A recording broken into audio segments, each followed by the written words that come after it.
Hey, what up, everybody? It's your boy, Havoc, back at it. Let's go turn some tables.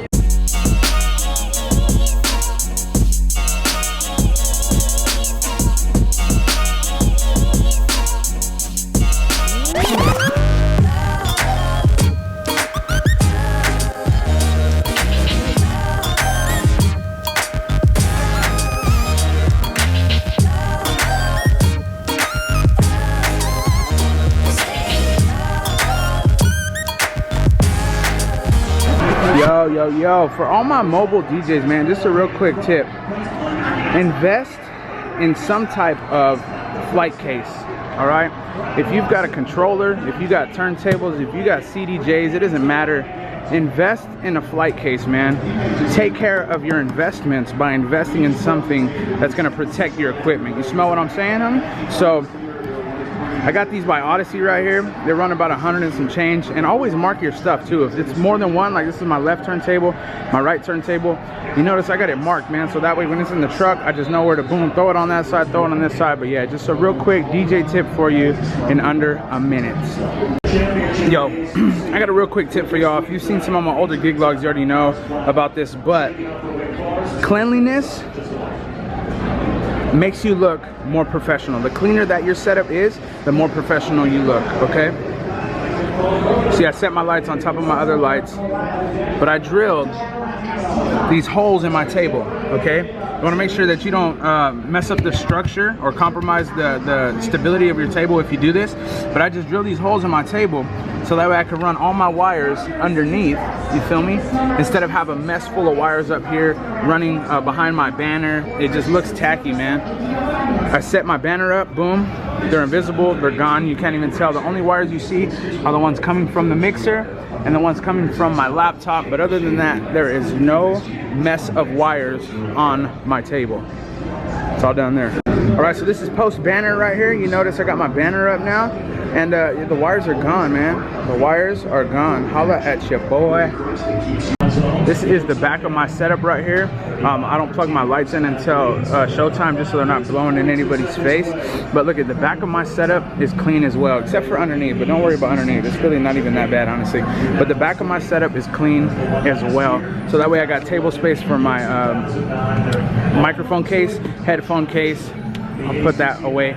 My needle case, and then over here for water, or in this case my soda. But I'm that type of DJ, man, that I don't like a lot of clutter. I don't like a lot of mess. The cleaner that it is back here, the better I feel, man. I don't know how to explain it, but that's just how I get down, okay? Bro, this joint is like turning into a tip log, man. I've been here for 7 minutes. 8 minutes, and I'm just like tip after tip after tip. I don't know what's going on, but I'm just on like a tip giving tip tonight. So anyway, if you are a turntablist DJ, honestly, if you're any type of DJ that uses hardware, always clean your stuff up before each set or after each set, man. But I store my stuff in my garage, so that way, because that's the only place I have space, but I store my stuff in my garage, so I clean it up before every single gig. So that's what I'm gonna do right now, just because dust and whatnot, man. Always clean your needles. If you're a DJ that uses turntables, always clean your needles before you get ready to DJ, man, because gunk builds up on these things, and sometimes it's no joke, man, depending on how, it's really hard to get out with one hand, depending on how dirty it was the night before or the last time you DJ'd. I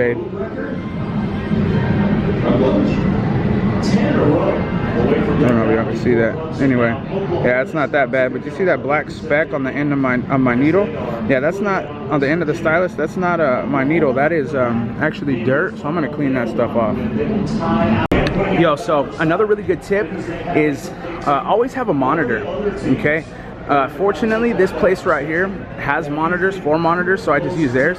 But if you do not have a monitor, invest in a cheap monitor, man. You can get them super cheap online. It doesn't have to be anything spectacular, anything great. All it has to do is have the capability or the ability to have sound come through it, man. Trust, get a monitor. You're gonna thank me. Yo, what's up? It's your boy DJ Havoc. Yo, what's up, everybody? It's your boy Havik, man. We are in the mix. Same DJ place, same DJ time. Yo, what's up, man? It's your boy Havik the Great, God's favorite DJ. We out here, man. Jesus Christ, my Lord and Savior, died for my spins. Let's get it. So, a couple people have been asking why I don't use headphones when I mix. The reason is because I don't really like headphones, and I mean, I do use them. I do, just very rarely. The only time I use headphones is when I throw on a song that's unfamiliar to me, like a request or a song that I haven't heard in a long time, just to make sure that like the pitch is the same as the song that I'm mixing into, or like the beat or the key is the same as the song that I'm mixing into. But very rarely do I use headphones, man, just because I don't like them. And I know my music fairly well. Like I know my music well enough to where I don't need that to mix into the next song, you know. Only time I use them really, again, is if I beat match more than 3 BPMs, because I can usually eyeball it pretty good. So that's just a little bit of FAQ for you. Hey, so another real quick bit of DJ knowledge. You need to buy one of these. Well, you don't need to, but I highly suggest that you buy one of these, okay? That is an auto fan. It's a shop fan. And this thing has saved my life on so many occasions because it's been dreadfully hot. I'm turning up, I'm gigging, I'm going for it, and I'm like sweating. You throw that thing on, you kick that joker on, man, and you're solid, homie. You're frozen. You're cold, ice cold. So hot, hot, hot, ice cold. So, if I'm not recording too much of me DJing tonight, it's because there's literally nobody here, bro. There's nobody here. There's one dude, and he's watching the fight up there. It is 8, almost 9 o'clock. 9 minutes until 9 o'clock, and I'm here until 12:30. They switched up the time, like I said, 8:30 to 12:30. I don't know why they did that. It wasn't the best decision, but what I just heard is that they're gonna switch it back from 10 to 2, which is like way better for the club, but for me it kind of sucks because I gotta be out later, you smell me? But it's all good, man. You gotta do what you do to pay the bills, you heard me?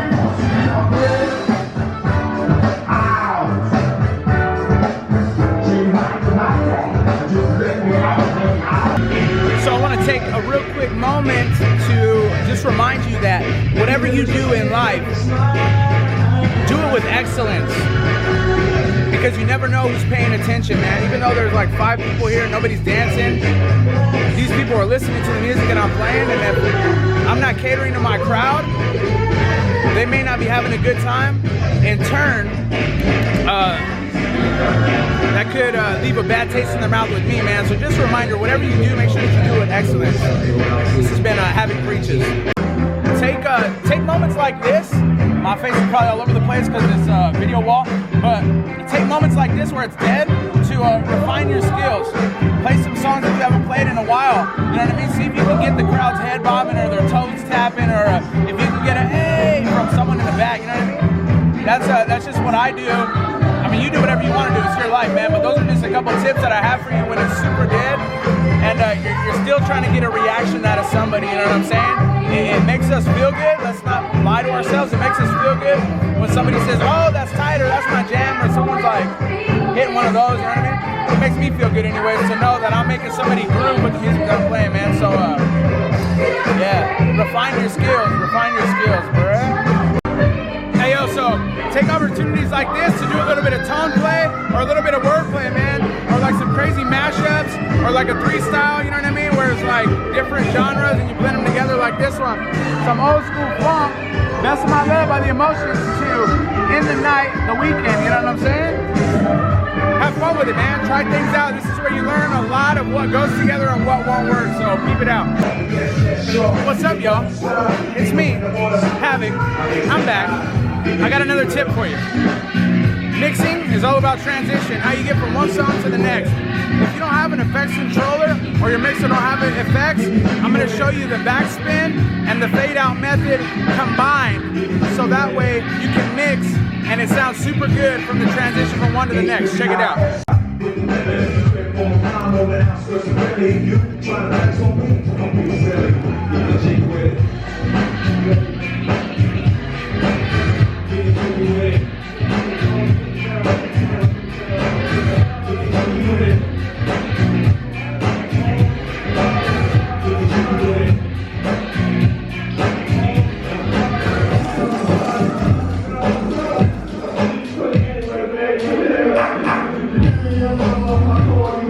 Hey, so another really good tip is whenever get intro and outro edits.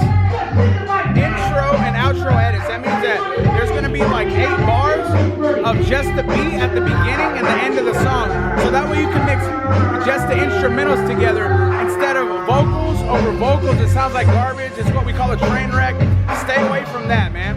Even if you have an intro, even if you have a joint that's an outro, you can play a regular joint that's not an intro, and you can mix it into the outro where it's just the beat, and the mix is flawless, bro. So anytime you go to download music, I always get the intro, the original, both dirty and clean, just because you never know. But I try to stay more towards the clean stuff because I don't play dirty anyway. So intro and outro edits, man, they're everywhere. They're all over the place. When you go to look for music, get intro and outro edits. You hear me?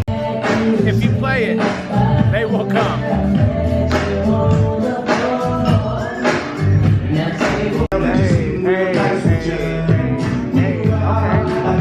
Hey man, just stick it out. Just stick it out, man. You know what I mean?